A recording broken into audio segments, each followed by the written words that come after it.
अकल बेचने वाला ताजर। मुकम्मल कहानी समाप्त फरमाइए। एक ज़माने में एक ताजर था जो दुनिया भर के शहरों, देहातों और मेलों में जाकर मुख्तलिफ़ चीज़ें बेचा करता था। वो न सिर्फ मालो असबाब का ताजर था बल्कि बड़ा ही ज़हीन और अक्लमंद भी था। इसने ज़िंदगी में बहुत ही तजुर्बात किए थे और इन तजुर्बात से सीखा हुआ इल्म उसके लिए एक खजाने जैसा था।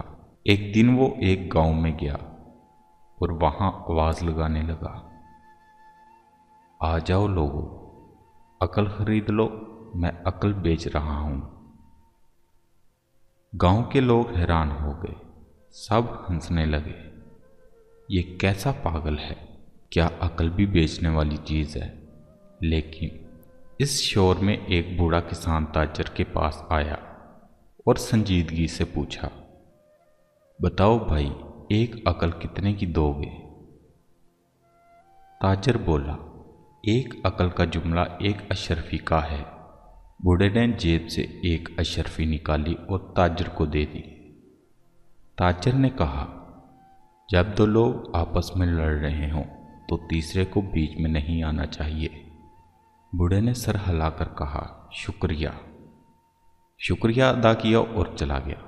कुछ दिन बाद उसके जवान बेटे ने गली में दो आदमियों को लड़ते हुए देखा। उसने उन दोनों को बचाने की कोशिश की और बदकिस्मती से इनमें से एक ने इसे चाकू मार दिया। वो मौके पर ही हाथ धो बैठा। बूढ़े को शदीद दुख हुआ, लेकिन फौरन ताजर की कही हुई बात याद आई। काश ये अकल पहले बेटे के पास होती। अब वो दोबारा ताजर के पास गया और कहा, मुझे एक और अकल दो।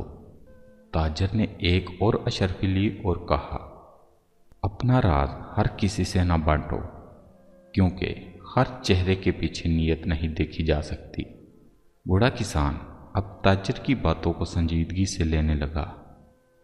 उसने अपनी ज़िंदगी के फैसले इन्हीं असूलों पर करने शुरू कर दिए। वक्त के साथ साथ वो अक्लमंद कहलाने लगा। लोग इससे मशवरा लेने आने लगे। इसकी इज्जत बढ़ गई, काम भी बढ़ा और ज़िंदगी संवर गई। जब लोगों ने इसकी तरक्की देखी तो हैरान होकर पूछने लगे, बाबा, ये दिनाई कहाँ से आई? बूढ़ा मुस्कुराया और बोला, मैंने अकल खरीदी है और बहुत सस्ता सौदा किया है। इसमें हमें सबक मिलता है, अकल दिनाई सबसे कीमती खजाना है। सादा जुमले भी ज़िंदगी को बचा सकते हैं। जो लोग सीखते हैं वही कामयाब होते हैं। हर बात सुनने वाली नहीं होती, कुछ बातें समझने वाली भी होती हैं। बहुत शुक्रिया। अल्लाह हाफिज़।